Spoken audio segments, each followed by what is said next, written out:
تو ایک تمیز سے نا اپنا کوئی کھاتا بنائیں. پھر آپ دیکھیں یار میرا منتھلی خرچہ فار ایگزامپل 1,00,000 روپے ہے. آپ فرض کر لیں جی 1,10,000 ہے, احتیاطاً 1,00,000 کیا کر لیں 10. تو اب آپ نے کیا کرنا ہے, آپ کا 1,10,000 یا 2,00,000 بہت ہنس کھیل کے 2,00,000 رکھ لیں. آپ 2,00,000 میں آپ کا بڑے ہنس کھیل کے گزارا ہو رہا ہے. 2,00,000 کو ضرب دے دیں 12 سے تو کتنے ہو گئے 24,00,000. 24,00,000 کیش کی رقم میں نہیں, کیش تو گر رہا ہے, گولڈ لے کے ڈال دیں یا کوئی پراپرٹی لے کے ڈال دیں. 1 سال کا مال آپ نے کیا کر لیا اسٹور. میں سمجھا پا رہا ہوں اپنی بات. اس کے بعد آپ نے کیا کرنا ہے بولو نا, خرچ. بے شک اپنی ذات پہ خرچ کر لو, میں یہ نہیں کہہ رہا کہ سارا اڑا دو, اب رکھو نہیں, سیو نہ رکھو, محفوظ نہیں رکھو آپ, اب اڑاؤ, خود پہ بھی اڑاؤ, رشتہ داروں پہ بھی اڑاؤ. اگر آپ سمجھتے ہو مر گیا تو بچے کہاں سے کھائیں گے, پراپرٹی لے کے بچوں کی نیت سے ڈال دو, یہ بھی ٹھیک ہے. سمجھ میں آ رہی ہے بات کہ نہیں آ رہی؟ لیکن اب خرچ کرو اس کو. مال روکنے والا, جمع کرنے والا اللہ کو پسند نہیں ہے. الذی جمع مالا وعددا, اللہ نے جہنم کی وعیدیں سنائی ہیں. وہ لوگ جو مال جمع کر کے گنتے رہتے ہیں کہ اتنے ہو گئے, اتنے ہو گئے, اتنے ہو گئے. یحسب ان مالہ اخلدا, اللہ کہتے ہیں اس کا خیال ہے ہمیشہ رہے گا اس کے ساتھ. ابے تو مرنے والا ہے تھوڑے دنوں میں, کیا کرے گا اس کا, قبر میں جانے والا ہے, کھا کھلا بس, گاڑی خریدو خاندانی قسم کی. سمجھ رہے ہو کہ نہیں سمجھ رہے؟ کما رہا ہے تو خاندانی شادی کرے اس پیسوں میں. مہر دیکھو 20,000 5,000 یہ مہر چل رہے ہیں مارکیٹ میں. وہ 500 میں جس کو ڈاکٹر ملے گا تو تمہیں 5,000 میں مہر میں 5,000 مہر میں کیا بیوی ملے گی یار تمہیں.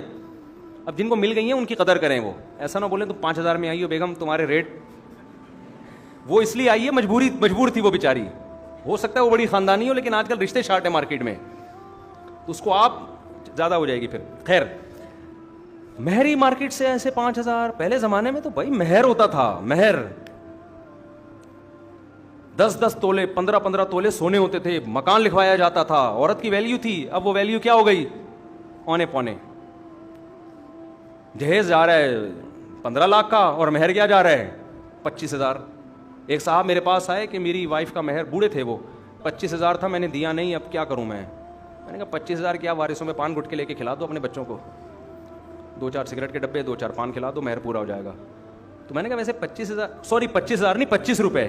ہاں, میں نے کہا یہ 25 روپے کہہ رہے ہیں, 1948 میں یا 50 میں شادی ہوئی تھی, اس وقت 25 روپے تھا. وہ 25 روپے بہت تھے, وہ بوڑھے آدمی تھے. تو میں نے کہا یار اب 25 روپے کے تکلف کی کیا ہوگا 25 روپے سے.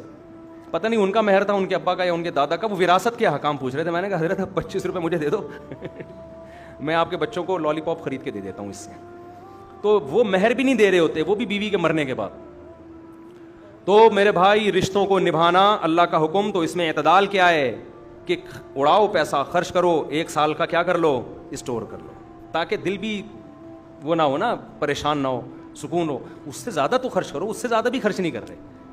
جمع جمع جمع جمع کر کے ایک دن دھماکے کے ساتھ پھٹ پھٹا کے قبر میں چلے جاتے ہیں, اور آخرت میں جیبیں خالی. آخرت میں کیا ہے, وہ اٹھنی ہے جو وائپر صاف کرنے والے کو, وائپر سے شیشہ, گاڑی کا شیشہ صاف کرنے والے کو دفعہ چارہ نے پکڑا دیے تھے. ایک دفعہ وہ ایک بھکارن آئی تھی تو اس کو پرانی سوکھی باسی روٹی پڑی ہوئی تھی, 3 ڈبے والے کو نہیں دی, حالانکہ وہ 2 روپے میں خرید رہا تھا, لیکن سخاوت کے حاتم طائی کی قبر پہ لات مار دی, اور وہ کباڑ والے کو دینے کے بجائے اس غریب کو دے دی.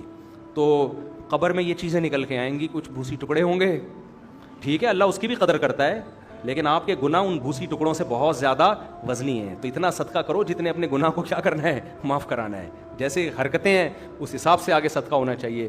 اللہ ہمیں رشتوں کو نبھانے کی توفیق عطا فرمائے.